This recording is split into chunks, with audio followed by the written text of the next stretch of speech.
Our region's business is sponsored by PNC for the achiever in you.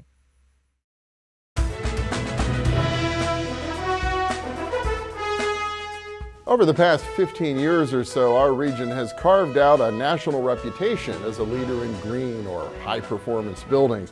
Not only are they energy efficient, they're proving to be great places to work and even healthier places to work. Well, much of the research that's made all of that possible has emerged from here at Carnegie Mellon University from its School of Architecture. Dr. Erica Cochran has spent almost 20 years on the cutting edge of all of this. She's an assistant professor of architecture, and she's also director of the UDream program at the Remaking Cities Institute. And welcome, good to see you. Thank you, great to see you. Yeah, I want to come back in a minute and talk to you about the UDream program, an effort really to get a much more diverse population in your profession and what that's all about.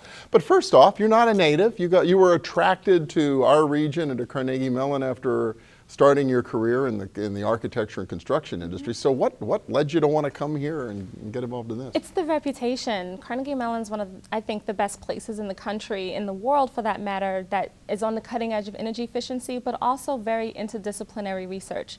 So it's one of the best places in the country where architects and engineers and people from robotics, computer science, and public policy can all work together to really solve problems and create these interesting think tanks. Well, I know the School of Architecture, as I said, really involved in developing green technologies and new approaches over a long period of time. Now, were you already doing the green thing before you wound up coming here? Only a little bit. Really? So the green thing was just starting to become popular, and most of my clients were very much interested in how can I save money. And it was starting to become more and more popular, and I was doing research to say, well, who's on the cutting edge of all of this green thing, and who are the top people? And I wanted to do more of it in practice and be able to do more research in the area. And so this allowed that opportunity to be able to spend more of my effort on the green thing. You know, it's interesting. I remember when it all came along 15, 20 years ago, it really was mostly about energy efficiency, or it seemed at that time. More efficient buildings, less demand. It's turned into more and more of a people opportunity, Absolutely. it seems. And it should be. So when you think about it, Americans spend 90% of their time indoors. So it shouldn't just be about energy. So I say to my students, I have a great way to cut energy. I can get rid of all the windows and I can cut off the ventilation. It's going to be a wonderful, efficient building. I went to a high school just like that in the 1970s in Dover, Delaware. Yeah. And no one will want to be there. That was awful. Yeah, exactly. And it affects your mood, it affects your productivity, it affects your health.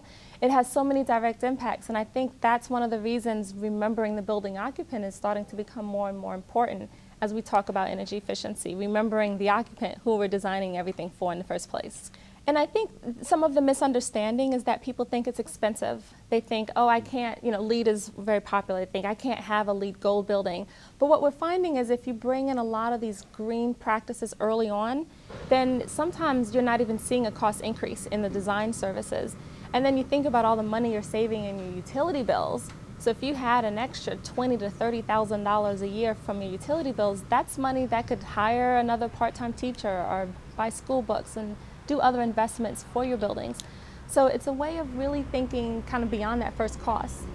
Because most of us are going to be in a building that's lasts more than 5 or 10 years. Well, hopefully they last longer than that. I know your talk at Energy Week here at CMU was really around the social equity implications of all of this. So what are the social equity implications about this revolution we're seeing in building design? So for the talk, one of the things I focused on was more, in particular, schools, because it's people who are low income as well as the children who have the least disposable income and are the most susceptible to any kind of health problems that might come about from the building.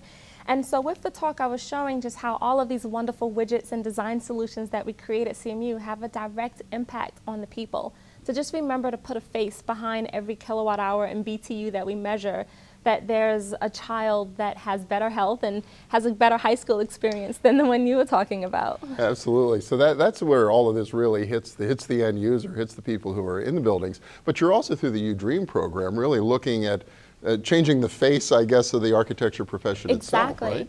So through generous donations from the Heinz Foundation, one of the things we're able to do is increase diversity within architecture, in particular Pittsburgh.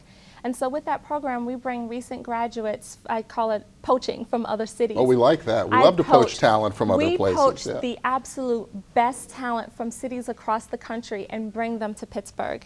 And we bring them to Pittsburgh for graduate school within Carnegie Mellon. They do outreach and community service for working in community gardens, teaching high school kids about architecture and urban planning. And then they start an internship here.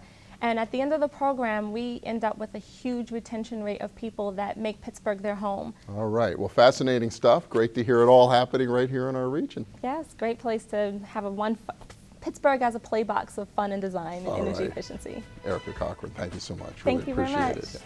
And we'll be back in a minute with a little dollars and cents. Stay with us.